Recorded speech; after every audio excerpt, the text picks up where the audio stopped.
Население городского округа город Сибай на начало нынешнего года составляет 62 067 человек. Из них право голоса имеет 43 286. Количество избирательных участков комиссий – 24, в них зарегистрированы 326 сотрудников.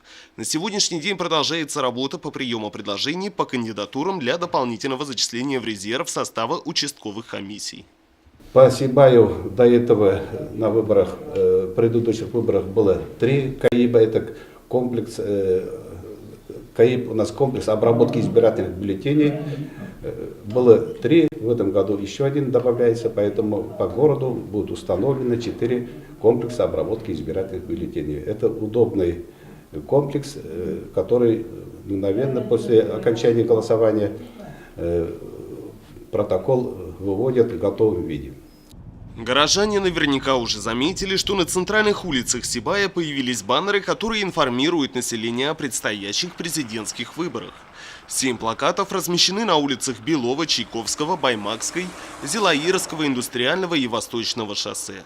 Для информирования населения также у нас работает сайт администрации Совета городского округа и территориальной избирательной комиссии городского округа города Сибай. Также избиратель может открыть сайт Центральной избирательной комиссии Российской Федерации, и также и сайт Центральной избирательной комиссии Республики Башкортостан. Недавно вышел очередной журнал Центральной избирательной комиссии Республики Башкортостан, он называется «Вестник ЦИК РБ».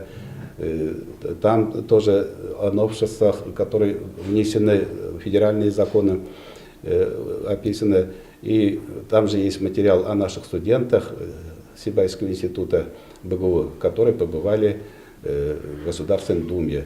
Поэтому я рекомендую тоже прочитать эти журналы, они и на сайте размещены. В вышеперечисленных источниках можно ознакомиться с нововведениями предстоящих выборов. В частности, одним из главных изменений можно назвать усовершенствование избирательного процесса. Гражданин сможет проголосовать на любом пункте, на котором оказался в день выборов. Открепительное удостоверение не потребуется. Также новшество предполагает более либеральный подход к участию наблюдателей, закрепляет механизмы открытости и прозрачности, а также усиливают ответственность за нарушение избирательного законодательства.